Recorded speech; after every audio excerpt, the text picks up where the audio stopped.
Hallelujah. Good morning.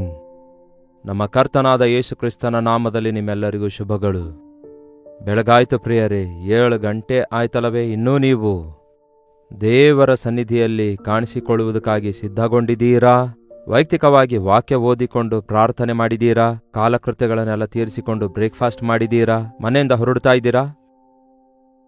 ನೀವೇನ್ ಹೇಳ್ತಾ ಇದ್ದೀರಿ ಎಂದು ನನಗೆ ಗೊತ್ತಾಗೋದಿಲ್ವಲ್ಲ. ಆದರೆ ದೇವರು ನಿಮಗೆ ಸ್ವಲ್ಪ ನಿಲ್ಲಿರಿ, ನನ್ನ ಮಾತನ್ನು ಕೇಳಿ ಹೋಗಿರಿ, ನನ್ನೊಂದಿಗೆ ಸಮಯ ಕಳೆಯಿರಿ ಎನ್ನುವಂತೆ ಈ ಅನುದಿನದ ಧ್ಯಾನದ ಮುಖಾಂತರ ಪ್ರತಿದಿನ ನಿಮ್ಮ ಬಳಿಗೆ ದೇವರ ವಾಕ್ಯ ತರ್ತಿದ್ದಾರೆ. ನಾವು ಕೂಡ ವಾಕ್ಯ ಸಾರಲು ನಿಮ್ಮ ಮುಂದೆ ಬರ್ತಿದ್ದೇವೆ. ಹಾಗಾಗಿ ನೆನ್ಪಿಟ್ಕೊಳ್ಳಿ, ಪ್ರತಿದಿನ ಬೆಳಗ್ಗೆ 7 doctor Jayapal Kannada YouTube channel subscribe ಮಾಡಿಕೊಳ್ಳಿರಿ. ಮೇಲಿಂದ ಮೇಲೆ ನಿಮಗೆ ಇಂಟಿಮೇಷನ್ ಬರುತ್ತೆ. ನೀವು ಮರೆತು ಹೋಗಲಾರದಂತೆ ನೆನ್ಪಿಟ್ಟುಕೊಳ್ಳುವುದಕ್ಕಾಗಿ ದೇವರ ವಾಕ್ಯ ಧ್ಯಾನಿಸಿ ದಿವ್ಯ ದಾನಗಳನ್ನು ಹೊಂದುವುದಕ್ಕಾಗಿ ಎಷ್ಟೋ ಆಶೀರ್ವಾದಕರವಾಗಿರುತ್ತೆ. ಚಿಕ್ಕ ಪ್ರಾರ್ಥನೆ. ಪರಿಶುದ್ಧ ದೇವರೇ, ನಿಮಗೆ ವಂದನೆಗಳು. ಮತ್ತೊಂದು ದಿನ ನಮ್ಮ ಜೀವಿತದಲ್ಲಿ ಕೊಟ್ಟಿದ್ದೀರಿ ನಿಮ್ಮೊಂದಿಗೆ ಕಳೆಯುವುದಕ್ಕಾಗಿ, ನಿಮ್ಮೊಂದಿಗೆ ದೇವರೇ ಪ್ರಾರಂಭಿಸಿ ಮುಗಿಸುವುದಕ್ಕಾಗಿ. ನಿಮಗೆ ಇಷ್ಟಕರವಾಗಿರುವಂತೆ ನಮ್ಮ ಒಬ್ಬೊಬ್ಬರಿಗೂ ಸಹಾಯ ಮಾಡಿರೆಂದು ಕ್ರಿಸ್ತನ ನಾಮದಲ್ಲಿ ಬೇಡುತ್ತೇನೆ ತಂದೆಯೇ, ಆಮೇನ್. ಎಸ್ ಪ್ರಿಯರೇ, ಈ ಲೋಕದಲ್ಲಿ ನಾವು ಜೀವಿಸುತ್ತಿರುವಾಗ ಲೋಕವನ್ನು ಸಂತೋಷಪಡಿಸುವುದಕ್ಕಾಗಿ, ಮನುಷ್ಯರನ್ನು ಸಂತೋಷಪಡಿಸುವುದಕ್ಕಾಗಿ ಅಲ್ಲದೆ, ನಾವು ಈ ಲೋಕಕ್ಕೆ ಸಂಬಂಧಪಟ್ಟವರಲ್ಲವೆಂದು, ನಮ್ಮ ನಾಗರಿಕತೆ ಪರಲೋಕದಲ್ಲಿ ಇದೆಯೆಂದು, ನಾವು ಯಾತ್ರಿಕರು ಪ್ರಯಾಣಿಕರು ಆಗಿದ್ದೇವೆ ಎಂಬ ಸಂಗತಿ ನೆನಪಿನಲ್ಲಿಟ್ಕೊಂಡು ಚಿಕ್ಕ ಚಿಕ್ಕ ಈ ಕಷ್ಟಗಳು, ಲೋಪಗಳು, ನಿಂದೆಗಳು, ಅವಮಾನಗಳು ಬಂದಾಗ ಕುಗ್ಗಿ ಹೋಗದೆ ಅಲ್ಪ ಕಾಲ ಇರುವ ಈ ಶ್ರಮೆಗಳನ್ನು ತಾಳಿಕೊಳ್ಳಬೇಕು. ಹಾಗೆ ತಾಳಿಕೊಳ್ಳುವುದಾದರೆ ನಿರಂತರವಾದ ಆಶೀರ್ವಾದ, ಆನಂದ ಪರಲೋಕದಲ್ಲಿ ಕರ್ತನಿಂದ ಹೊಂದಿಕೊಳ್ಳುವವರಾಗಿರುತ್ತೇವೆ ಎಂಬುದನ್ನು ಗುರುತಿಸಿ, ಆ ಅಗ್ನಿ ಆರದಂತಹ ಹುಳಗಳು ಸಾಯದೇ ಇರುವಂತಹ ನಿರಂತರ ಯಾತನೆಯ ಮುಂದೆ ಈ ಲೋಕದಲ್ಲಿ ನಾವು ಹೊಂದುವ ಶ್ರಮೆಗಳು ಬಹಳ ಹಗುರವಾಗಿವೆ, ಬಹಳ ಅಲ್ಪವಾಗಿವೆ ಎಂಬುದನ್ನು ಕ್ಷಣ ಮಾತ್ರ ಇರುತ್ತವೆ ಎಂದು ಗುರುತಿಸುವುದಾದರೆ, ಮತ್ತು ಎಷ್ಟೊಂದು ಧೈರ್ಯವುಳ್ಳವರಾಗಿ ಈ ಲೋಕದಲ್ಲಿ ಜೀವಿಸುವವರಾಗಿರ್ತೇವೆ. ಆ ರೀತಿ ಚಿಕ್ಕ ಕಷ್ಟ ಬಂದರೂ, ಚಿಕ್ಕ ನಿಂದೆ ಬಂದರೂ, ಹೋಗ್ಲಿ ದೊಡ್ಡ ನಿಂದೆ ಬಂದರೂ, ಇಲ್ಲವೇ ತಾಳಲಾರದಷ್ಟು ಬಾಧೆ ಬಂದರೂ, ಎದುರು ನೋಡಲಾರದೇ ಇರುವ ಸಮಸ್ಯೆ ಎದುರಾದರೂ, ಅನೇಕ ಸಾರಿ ನಮ್ಮ ಬಾಯಿಂದ ಬರುವಂತಹ ಮಾತೇನು ಗೊತ್ತಾ? ಏನು ಗೊತ್ತಾ? ದೇವರಿದ್ದಾರಲ್ಲವೇ, ನನಗೆ ತಪ್ಪಿಸುತ್ತಾರಲ್ಲವೇ, ನನಗೆ ಸಹಾಯ ಮಾಡ್ತಾರಲ್ಲವೇ, ನನಗೆ ಬಿಡಿಸುತ್ತಾರಲ್ಲವೇ, ನನಗೆ ಜಯ ಕೊಡ್ತಾರಲ್ಲವೇ, ಅದ್ಭುತ ಮಾಡ್ತಾರಲ್ಲವೇ ಎಂಬ ಆಲೋಚನೆ ನಿಮಗೆ ಬರ್ತಿವೆಯಾ? ಇಲ್ಲವೇ ನೀವು ಭಯಂಕರವಾದ ಸಮಾಚಾರಗಳನ್ನು ಕೇಳುತ್ತಿರುವಾಗ, ಆರ್ಥಿಕವಾದ ತೊಂದರೆಗಳನ್ನು ಎದುರುಗೊಳ್ಳುತ್ತಿರುವಾಗ, ನೀವು ಪ್ರೀತಿಸಿದಂಥವರೇ ನಿಮ್ಮನ್ನು ನಿಂದಿಸುವಾಗ, ದ್ವೇಷಿಸುತ್ತಿರುವಾಗ, ನಿಮ್ಮ ಕುರಿತಾಗಿ ಅವಹೇಳನ ಮಾಡುತ್ತಿರುವಾಗ, ಇಲ್ಲವೇ ನೀವು ಒಂದು ಭಯಂಕರವಾದ ವ್ಯಾಧಿಯಲ್ಲಿದ್ದೀರಿ ಎಂಬುದಾಗಿ ಡಯಾಗ್ನೋಸ್ ಮಾಡಿದಾಗ, ಅಥವಾ ವೈದ್ಯರು ನಿಮಗೆ ಹೇಳಿದಾಗ, ಇಲ್ಲವೇ ನೀವು ಎಷ್ಟೋ ಕಷ್ಟಪಟ್ಟು ಚೆನ್ನಾಗಿ ಬರೆದು ನೀವು ಪಾಸ್ ಆಗಿರುವಂತಹ ಎಕ್ಸಾಮ್ನಲ್ಲಿ ಅಕಸ್ಮಾತಾಗಿ ಬಂದ ರಿಸಲ್ಟ್ಸ್ನಲ್ಲಿ ಬಹಳ ಕಡಿಮೆ ಮಾರ್ಕ್ಸ್ ಬಂದಿರುವ ಹಾಗೆ ನಿಮ್ಮ ಹೆಸರು ಆ ರಿಸಲ್ಟ್ಸ್ನಲ್ಲಿ ಕಾಣದೇ ಇರುವಾಗ ಏನಂದುಕೊಳ್ತೀರಿ? ಎಷ್ಟೋ ಆಸೆ ಇಟ್ಕೊಂಡಾಗ ಆಸೆಯೆಲ್ಲ ನಿರಾಶೆಯಾದಾಗ ಏನ್ ಮಾಡ್ತೀರಿ ಹೇಳ್ರಿ? ಅಂತಹ ಅನುಭವ ಎಲ್ಲರಿಗೂ ಇರ್ತವೆ. ಎಷ್ಟೇ ದೊಡ್ಡ ಮೇಧಾವಿಯಾಗಿರಲಿ, ಎಷ್ಟೇ ದೊಡ್ಡ ಪೊಲಿಟಿಷಿಯನ್ ಇರಲಿ, ಅವರು ಸೋತು ಹೋಗಿದ್ದಾರೆಂದು ಅವರಿಗೆ ಗೊತ್ತಾದಾಗ ಅವರ ಪರಿಸ್ಥಿತಿ ಹೇಗಿರುತ್ತೆ ಗೊತ್ತಾ? ಎಷ್ಟೋ ಪ್ರಯಾಸಪಟ್ಟು ಏನೇನೋ ಮಾಡಿದ ನಂತರವೂ ಕೂಡ ದಿವಾಳಿ ಎದ್ದವರು ಎಷ್ಟೋ ಜನ ಇದ್ದಾರೆ. ಹೀಗೆ ದೊಡ್ಡವರಿಗಾಗಲಿ, ಸಣ್ಣವರಿಗಾಗಲಿ, ಚಿಕ್ಕವರಿಗಾಗಲಿ, ಸಾಮಾನ್ಯರಿಗಾಗಲಿ ಮನನೊಂದುವಂತಹ ಇಂತಹ ಸ್ಥಿತಿ ನಾವು ಎದುರಿಸಬೇಕಾಗುತ್ತೆ. ಅಷ್ಟಕ್ಕೂ ನಾನು ಕೇಳೋದೇನೆಂದರೆ, ಅಂತಹ ಪರಿಸ್ಥಿತಿಗಳು ಎದುರಾದಾಗ ನಿಮ್ಮ ಬಾಯಿಂದ ಬರುವ ಮಾತಾಗಲಿ, ಮನಸ್ಸಿನಿಂದ ಬರುವ ಆಲೋಚನೆಯೇನಾಗಿವೆ, ಅಥವಾ ಬಾಯಿಂದ ಮಾತಾಡುವ ಮಾತೇನಾಗಿವೆ? ಇನ್ನು ಇಷ್ಟೇ, ಮುಗಿದೋಯ್ತು ನನ್ನ ಕತೆ, ಇನ್ನು ನಾನು ಮಾಡ್ಲಿಕ್ಕಾಗಲ್ಲ, ಇನ್ನು ನಾನು ಸಾಗ್ಲಿಕ್ಕಾಗಲ್ಲ, ಇನ್ನು ನನ್ನ ಕೈಲಾಗಲ್ಲ, ಇದು ಅಸಂಭವ ಎಂದು ಹೀಗೆ ನೆಗೆಟಿವ್ ಥಾಟ್ಸ್, ನಕಾರಾತ್ಮಕವಾದ ಯೋಚನೆ ಬರ್ತಿವೆಯಾ? ಅವು ಇನ್ನಷ್ಟು ದಿನೇ ದಿನೇ ಹೆಚ್ಚಾಗುತ್ತಾ? ಕೆಲವೊಂದು ಜನರು ಬಾಯಿಂದ ಪದೇ ಪದೇ ಆಡುವ ಮಾತ್ಯಾವುದು ಗೊತ್ತಾ? ಸತ್ತೋಗ್ತೇನೆ, ಸತ್ತೋಗುತ್ತೇನೆ, ಸತ್ರೆ ಚೆನ್ನಾಗಿರುತ್ತೆ, ಸತ್ತೋದ್ರೆ ಚೆನ್ನಾಗಿರುತ್ತೆ ಎಂಬ ಡೈಲಾಗ್ಸ್ ಇರುತ್ತೆ. ಕೆಲವರು ಅದನ್ನೇ ರಿವರ್ಸ್ ಮಾಡ್ತಾರೆ. ತಮಗಿರುವ ಬಾಧೆ ಇತರರ ಮೇಲೆ ಹಾಕುತ್ತಾ ನೀನು ಸಾಯಬಾರದೋ ಎಂದು ಎದುರಿರುವವರನ್ನು ದೂಷಿಸುತ್ತಾರೆ. ಈ ಸಾವು ಎಂಬ ಮಾತು ವಿಶ್ವಾಸಿಗಳ ಬಾಯಲ್ಲಿ ಬರಬಾರದು. ನಾವು ಸತ್ತೋಗುತ್ತೇವೆ ಎಂದು ಭಕ್ತರು ಕೂಡ ಹೇಳುವಂತೆ ಸೈತಾನನು ಶೋಧಿಸ್ತಾನೆ. ಅಷ್ಟೊಂದು ದೊಡ್ಡ ದೈವ ಸೇವಕನಾದ ಎಲಿಯನು ಕೂಡ ನಾನು ಮಾಡಿದ್ದು ಸಾಕಯ್ಯ, ನನ್ನನ್ನು ಇನ್ನು ಸಾಯಿಸು ಎಂದು ಪ್ರಾರ್ಥಿಸಿದನಂತೆ. ಎಷ್ಟು ವಿಷಾದ ನೋಡಿ. ಅಷ್ಟೊಂದು ಬಲಶಾಲಿಯಾಗಿರುವಂತಹ ಸಂಸೋನನು ಕೂಡ ಪ್ರಾಣದ ಮೇಲೆ ಬೇಸತ್ತು ಸಾಯುವುದನ್ನು ಕೋರಿಕೊಂಡ ಎಂದು ಬೈಬಲಲ್ಲಿ ಹೇಳಲಾಗುತ್ತೆ. ಬಹಳಷ್ಟು ಜನ ಪ್ರಾಣದ ಮೇಲೆ ಬೇಸತ್ತು ಸಾಯಬೇಕನ್ನುತ್ತಾರೆ. ಸತ್ತೋಗುತ್ತೇನೆ ಎಂದು ಹೇಳುವ ಮಾತಿನ ವಿಷಯದಲ್ಲಿ ಮತ್ತೊಮ್ಮೆ ಹೇಳ್ತೇನೆ ಕೇಳಿ. ದೇವರ ಮಕ್ಕಳಾದ ನಮ್ಮ ಬಾಯಿಂದ ಅದು ಬರಬಾರದು. ಅದು ಸೈತಾನನ ಮಾತಾಗಿದೆ. ಅದು ಸೈತಾನನು ಆಡಿಸುವ ಮಾತು. ಅದು ನಮ್ಮೆಲ್ಲರನ್ನು ಕುಗ್ಗಿಸಿ ಬಿಡುವುದಕ್ಕಾಗಿ, ನಮ್ಮನ್ನು ಕೈಲಾಗದವರನ್ನಾಗಿ ಮಾಡಿ, ನಮ್ಮ ವಿಷಯದಲ್ಲಿರುವ ದೇವರ ಪ್ರಣಾಳಿಕೆ ನೆರವೇರಲಾರದ ಹಾಗೆ ಮಾಡಲು ಸೈತಾನನು ಹಾಕುವಂತಹ ಒಂದು ತಂತ್ರವಾಗಿದೆ. ನಿಮ್ಮನ್ನು ನೀವೇ ದೂಷಿಸಿಕೊಳ್ಳುವಂಥದ್ದು, ನಿಮ್ಮನ್ನು ನೀವೇ ನಿಂದಿಸಿಕೊಳ್ಳುವಂಥದ್ದು, ನಿಮ್ಮನ್ನು ನೀವೇ ಕೀಳಾಗಿ ನೋಡಿಕೊಳ್ಳುವಂಥದ್ದು, ನಿಮ್ಮನ್ನು ನೀವೇ ಬಾಧೆಪಡಿಸಿಕೊಳ್ಳುವಂಥದ್ದು. ಸುತ್ತಲೂ ಇರುವ ಪರಿಸ್ಥಿತಿಯನ್ನು ನೋಡಿ ನಿಮ್ಮ ಅಂತರಂಗದಲ್ಲಿ ಕುಗ್ಗಿ ಹೋಗುವ ಅಗತ್ಯವಿಲ್ಲ. ನೀವು ಕ್ರಿಸ್ತನನ್ನು ನಿಮ್ಮ ಹೃದಯದೊಳಗೆ ರಾಜನಾಗಿ, ಅಧಿಪತಿಯಾಗಿ ಅಂಗೀಕರಿಸಿದರೆ ಸಾಕು. ಎಷ್ಟು ಜನ ಈ ದಿನ ಹಾಗಿದ್ದೀರಿ ಹೇಳಿ? ನೀವು ಕೂಡ ಎಂದೇ ಆಗಲಿ ಸತ್ತೋಗುತ್ತೇನೆ, ಸತ್ತೋಗು ಎಂಬ ಮಾತು ಉಪಯೋಗಿಸಿದ್ದೀರೋ? ಹೇಳ್ತಿದ್ದೀರೋ ಇಲ್ಲವೋ ನನಗೆ ಕೇಳಿಸ್ತಾ ಇಲ್ಲ. ನಿಜ ಪ್ರಿಯರೇ, ನಾನು ಕೂಡ ಬಹಳಷ್ಟು ಸಾರಿ, ಬಹಳಷ್ಟು ಸಂದರ್ಭಗಳಲ್ಲಿ ಬಾಧೆ ಉಂಟಾದಾಗ, ತಾಳಲಾರದಷ್ಟು ನಿಂದೆ ಎದುರಾದಾಗ, ತಾಳಿಕೊಳ್ಳಲಾರದಷ್ಟು ಶ್ರಮೆಗಳು ಬಂದಾಗ ಸತ್ರೆ ಚೆನ್ನಾಗಿರುತ್ತೆ ಅಲ್ಲವೇ ಅಂದುಕೊಂಡೆ. ಒಬ್ಬ ಸೇವಕನಾದಾಗಿಯೂ ನನಗೂ ಕೂಡ ಅಂತಹ ಯೋಚನೆ ಬಂತು. ಆದರೆ ಆ ಸಮಯದಲ್ಲಿ ನಾನು ಕರ್ತನ ಬಳಿಗೆ ಹೋಗುವುದನ್ನು ಕಲಿತಿದ್ದೇನೆ. ಆ ಸಮಯದಲ್ಲಿ ದೇವರ ಕಡೆಗೆ ನೋಡುವುದನ್ನು ಕಲಿತಿದ್ದೇನೆ. ನೀವು ಕೂಡ ಅಂತಹ ನೆಗೆಟಿವ್ ಥಾಟ್ಸ್ ಬರುವಾಗ ಮೊಳಕಾಲೂರಿ ಪ್ರಾರ್ಥಿಸಿ, ದೇವರೇ, ಏನಿದು, ಇಂತಹ ಸ್ಥಿತಿಗೆ ನಾನು ಬಿದ್ದೋದೇನಲ್ಲವೇ?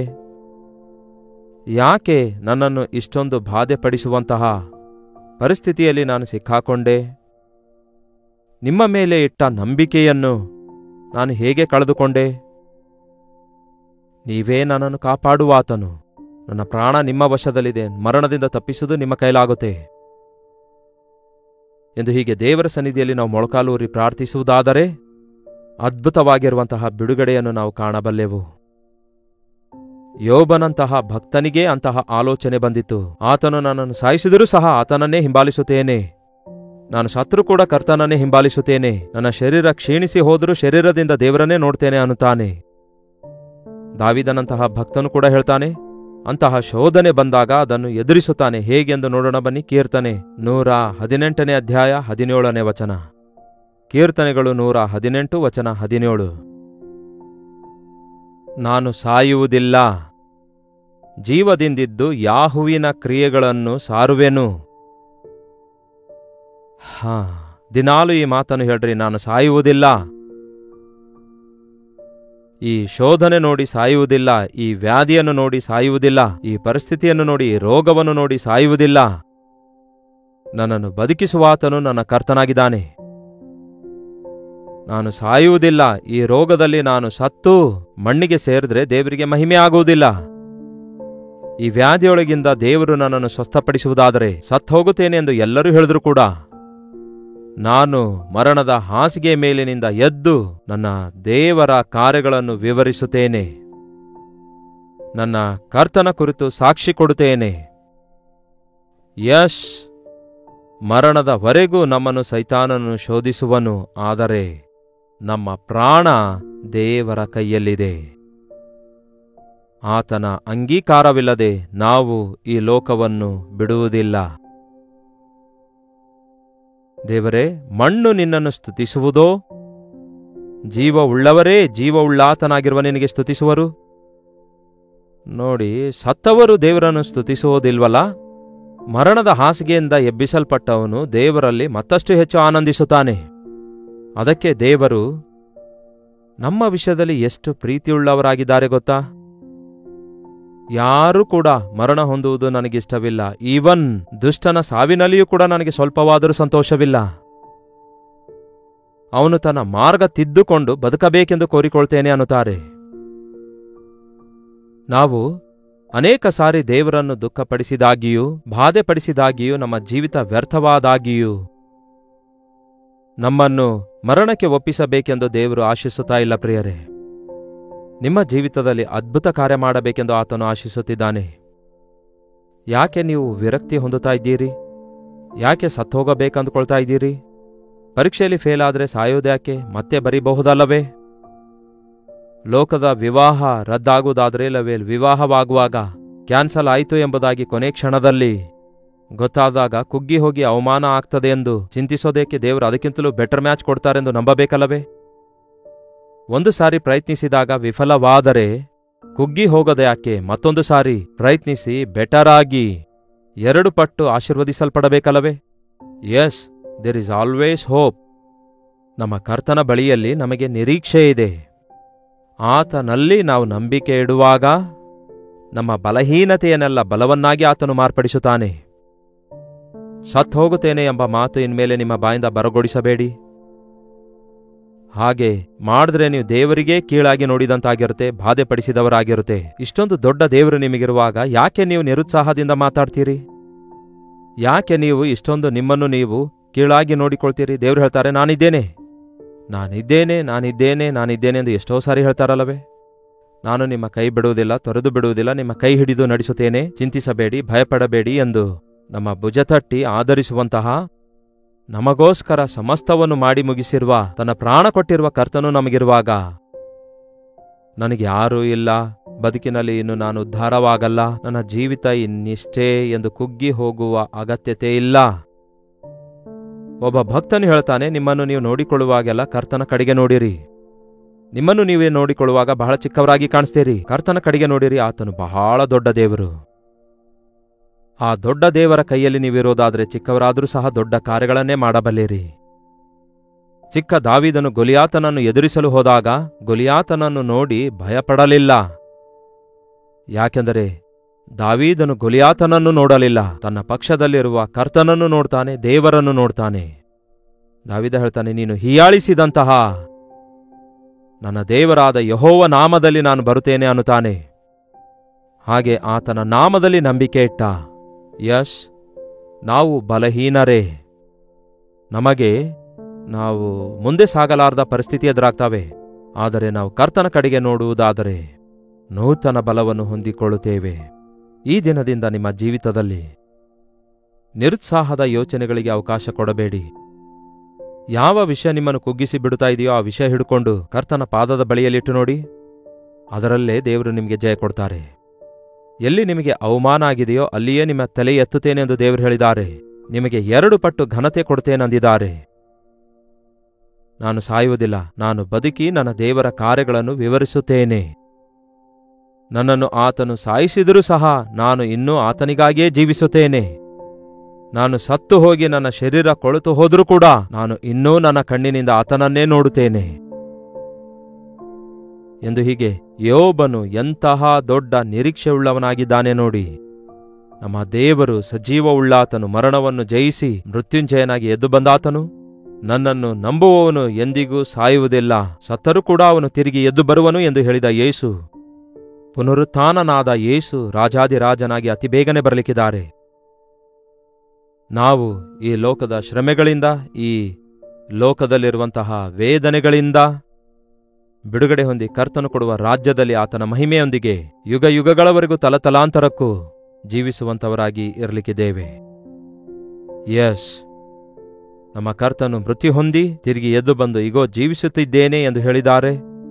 ನಮ್ಮನ್ನು ಸಜೀವವುಳ್ಳವರನ್ನಾಗಿ ನಿತ್ಯ ಜೀವದಿಂದ ತುಂಬಿಸಿ ಆತನಿಗೆ ಸಾಕ್ಷಿಗಳಾಗಿರಬೇಕೆಂದು ಕೋರಿಕೊಳ್ತಿದ್ದಾರೆ.